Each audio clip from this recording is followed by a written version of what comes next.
Hello, welcome to Walk in the Park. My name is Tony Ingram, and this is episode 165, recorded on May 3rd, 2017.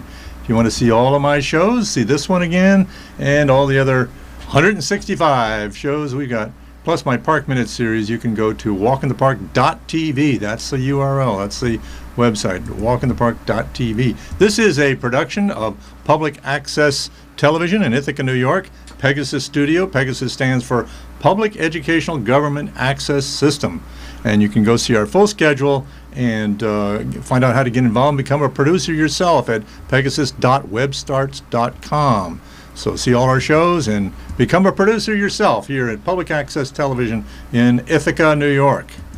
Okay, so this time we're going to go to the Niagara Falls area. Actually, I did last week, and we'll do a lot there. But before we do that, I want to start off the show with a tribute to an old friend of mine who passed away recently. His name is Dietmar Kooistra, and he, better known as Duke to his friends, and he was a well-respected local musician who composed an enormous amount of material and was putting it together in forms before he passed away. And I have used some of it in my show. But let's take a look at we'll take a look at a video that was made to his music at Stewart Park. So we'll go right to that.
is my old friend Duke Kooistra's music, some of his music. If you want to see more, you can go to that ribbonsoflightmusic.com. They're trying to get up how people can get access to that. So fare thee well, my good friend Duke, wherever you are now.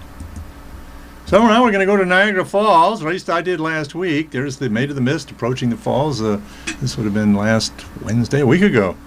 And let me just show you where we are. We're on the Canadian side. On the left-hand side there, it shows of the peninsula. They call it the Niagara Peninsula because it's subtended by the Lake Ontario and Lake Erie. And then there's all these municipalities. So actually, I went to a conference in the city of St. Catherine, which is that pink area, the upper center there. And it was a conference of the National Association for Interpretation, or NAI as it's called. And let me just show you my hat here. I've got a hat on that's National Association for Interpretation. So what is interpretation? Well, what I mean by that is it's interpreting our natural and cultural heritage in places like parks and historic sites and museums and zoos, and botanical gardens, aquariums, and many other venues. And although we were at Niagara Falls, we were staying at the, actually I camped at a campground, but we were staying at a hotel. That's where the conference center was in St. Catharines. But we got a lot of time out in the field to various places. And on, I think it was, it was Wednesday, a week ago, was the field trip day going out to interpretive sites. In this case, the trip I went on was Old Fort Erie. So this is a historic site that was very significant during the War of 1812. Now, the Niagara Peninsula, some of the bloodiest battles were fought on the Niagara Peninsula on the Canadian side. And this fort was taken over, was originally built by the French, and then it was taken over by the British after the French were kicked out after the French and Indian War.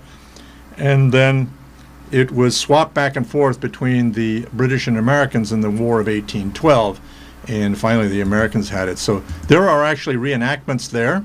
This is obviously the British, and here are some Americans acting out, doing musket fire.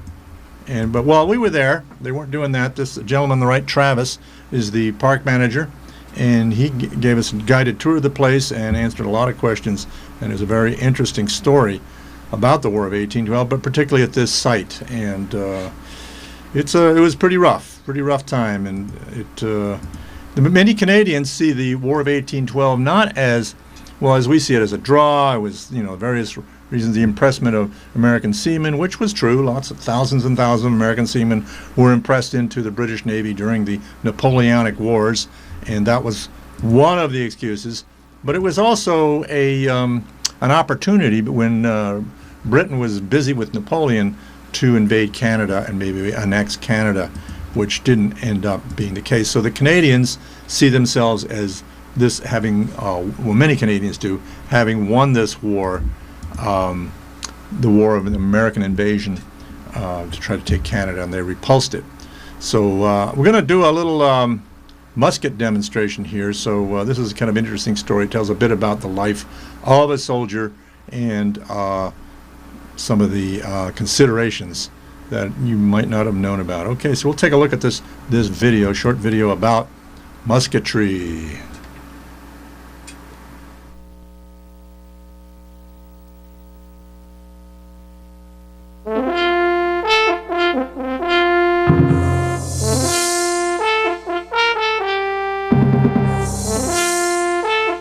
Representing a man in the militia, and to be quite honest, to be a part of the militia 20 years ago is fairly simple.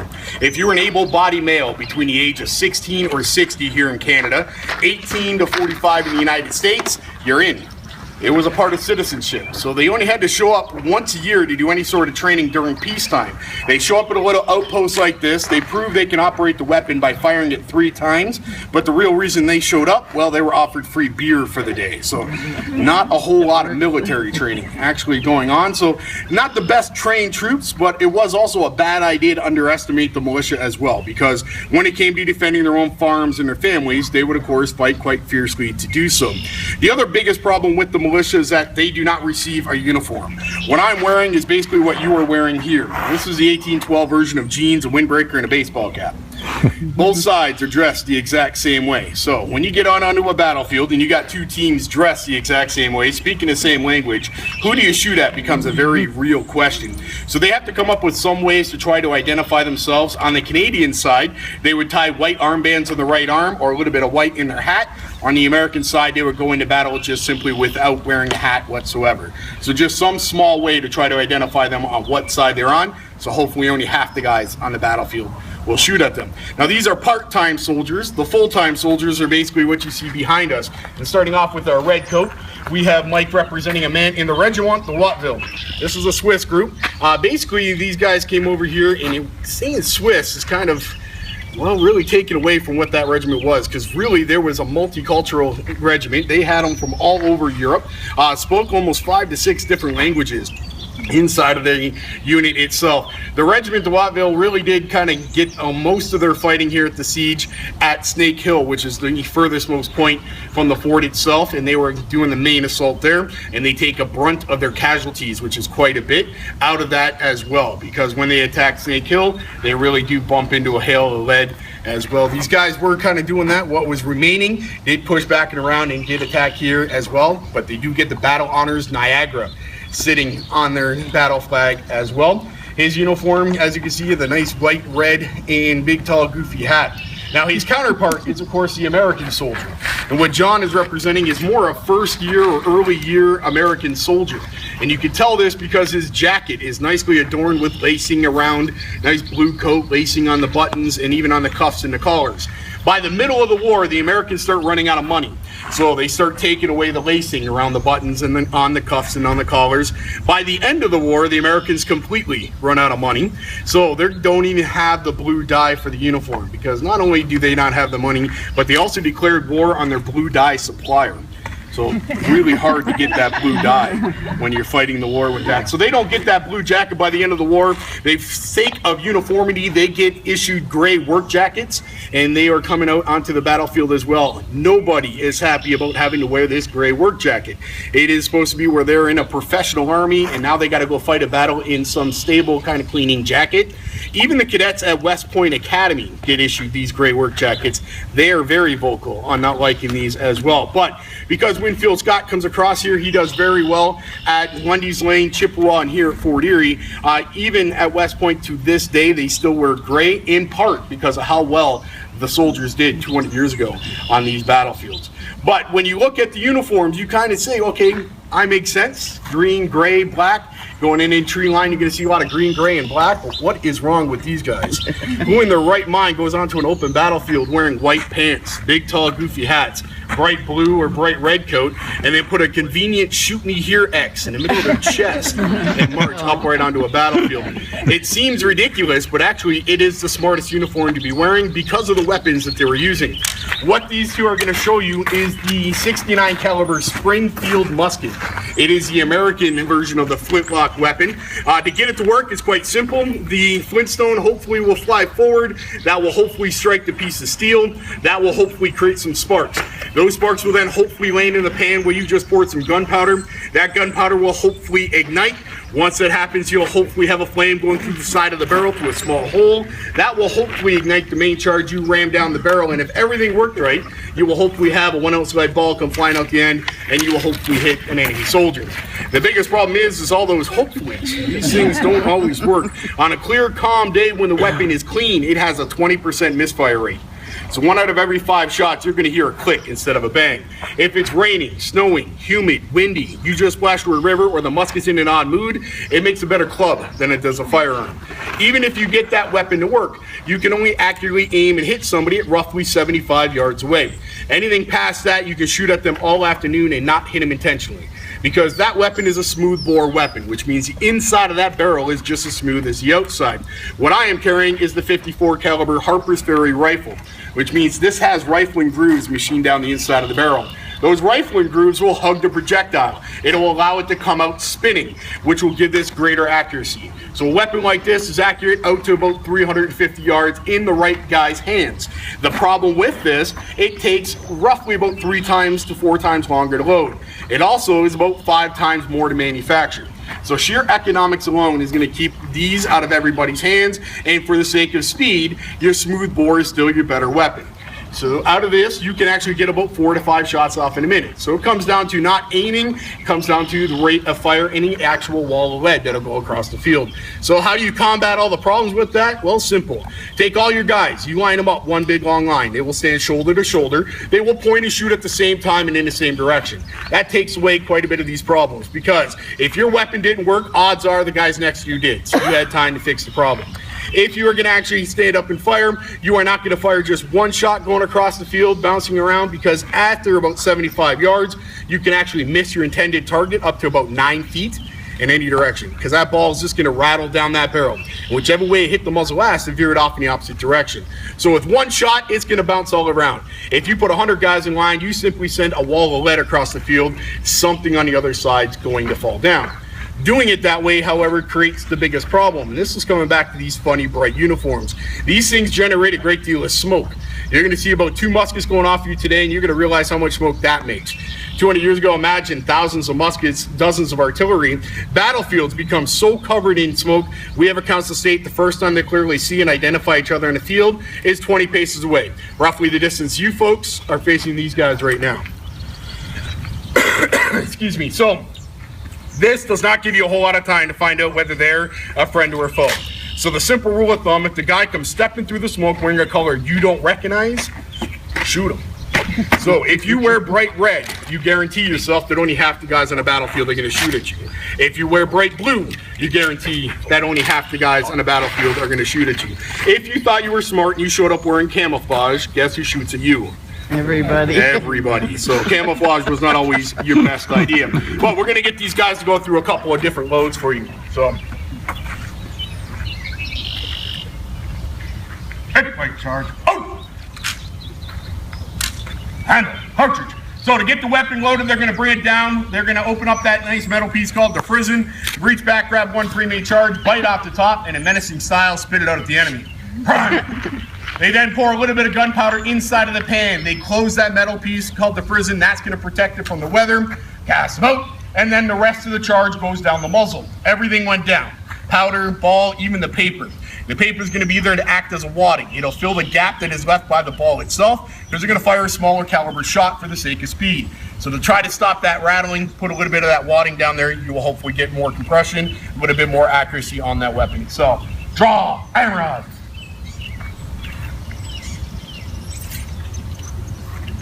And cartridge. Now, they are muzzle-loading weapons, so you do need a ramrod. This is going to guarantee that everything is firmly seated to the breech of the weapon. However, your most important step when loading a muzzle-loading weapon, 8-turn, iron rod. Take the ramrod back out of the barrel. Don't get me wrong, this makes an excellent projectile. You can shish kebab 2 or 3 enemy soldiers, but you need it for your next shot. So, put it back where you found it, everything should be okay. Shoulder. Ready? For all that, these guys are now ready for one shot. So this is where I'm going to let you know they are guns. If they work right, they make a noise. If you don't like loud noises, now's the time to cover your ears. If you do want to get a picture, you're more than welcome to do so. The best time to hit your trigger is when I yell fire. That's when they're going to hit theirs. Or if you want to guarantee the shot, put it to video and you'll be able to get everything right there as well. So here we go, folks. One shot.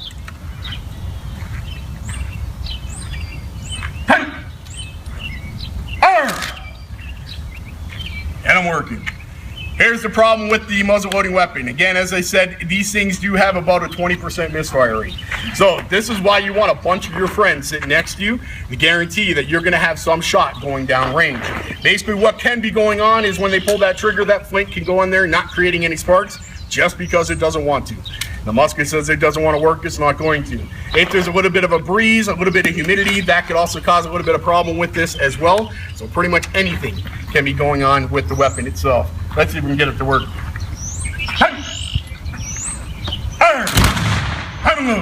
Now, here's the other really dumb thing about a muzzle loading weapon. The quickest way to load it is standing up. And you knew back then that standing up on a battlefield with a bunch of lead flying around is not the best idea. But you can load it lying down and kneeling. If you do that, you're going to get roughly 2 to 3 shots off in a minute. If you stand, you're going to get anywhere from 4 to 6.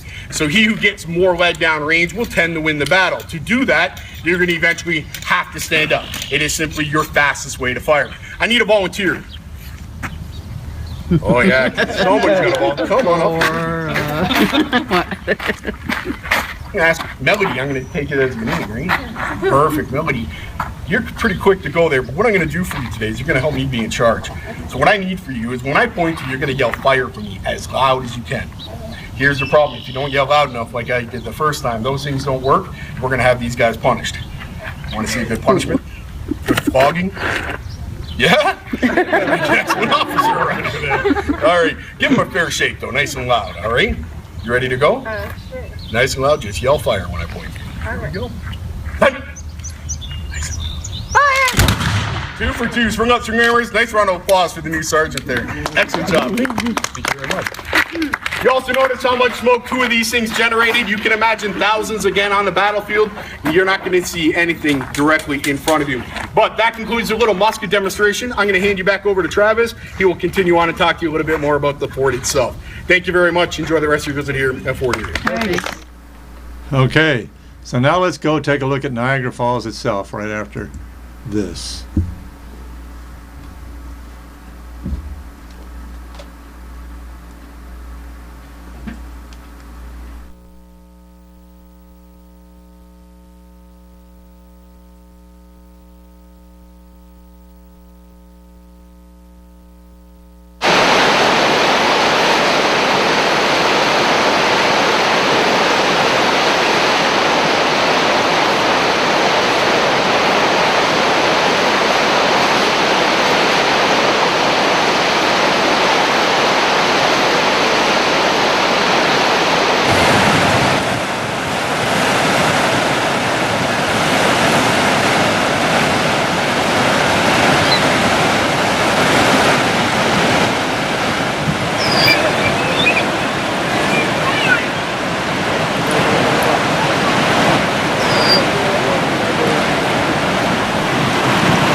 Okay, now we're going to switch over to another little segment I've made up, trying a new thing here called Park News. Let's just go right to that.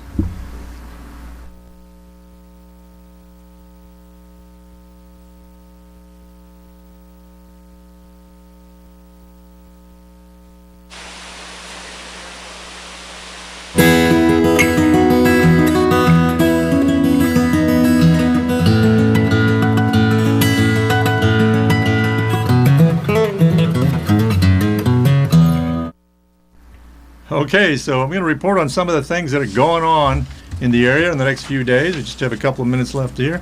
So this weekend we're going to have on Saturday, May 6th, I Love My Park Day in parks all across New York State, sponsored by Parks and Trails New York and the New York State Office of Parks, Recreation, and Historic Preservation. And they're going to be in a number of different places in the Finger Lakes region. These pictures are taken from Robert H. Treman State Park. Here's some people doing trail work. But I'll just list off some of here's some people planting trees. But here's some of the parks in our region that will be having work days. Allen H. Treman State Marine Park is going to be working the dog park there. Catherine Valley Trail over in Schuyler County, which is run by Watkins Glen State Park. Cayuga Lake State Park up in near Seneca Falls in Cayuga County. Fillmore Glen State Park below Wasco Lake in Moravia. And of course, Robert H. Treman State Park right here in Ithaca, Sampson State Park just south of Geneva on the east shore of Seneca Lake in Seneca County, and Niagara Falls State Park. So a lot of different activities going on between 9 a.m. and 1 p.m. You can sign up. Here we're making picnic tables, lots of different activities going on. So you can go online to Parks and Trails New York or that's at PTNY's, stands for Parks and Trails New York.org, and or you can go to nysparks.com to register. So this is a pretty cool thing. We also have other parks around the state that are going to be doing this sort of thing. Are Chimney Bluff State Park, actually around the region, Fairhaven Beach State Park, both up on Lake Ontario, Ganondagan State Historic Site, which is in Victor, which is in Ontario County, northwest of Canandaigua, southeast of Rochester, Seneca Lake State Park up in Geneva, and Two Rivers State Park, a new state park down in Tioga County. So go on those websites, again, the ptny.org, Parks and Trails New York, and nysparks.com. And it's still time to register. You need to register before you start doing it. It's possible if you even just show up, you may be able to register then, but I can't say that officially. Other things that have been going on lately is scaling. In our gorge parks, we are, our teams are going down the cliffs, rappelling down the cliffs, and knocking down all the winter loosened rock over the trails so that it doesn't come down on your head during the season. So they're minimizing the risk of falling rock in the gorges. This is Rachel yesterday at Robert Treman State Park. So, okay, so those are some of the things going on this week. Maybe we'll start this as a little tradition here, Park News. So thanks for joining me on Park News, and thanks for joining me on Walk in the Park, and we'll see you again next week. Get to my final slide here. There we go.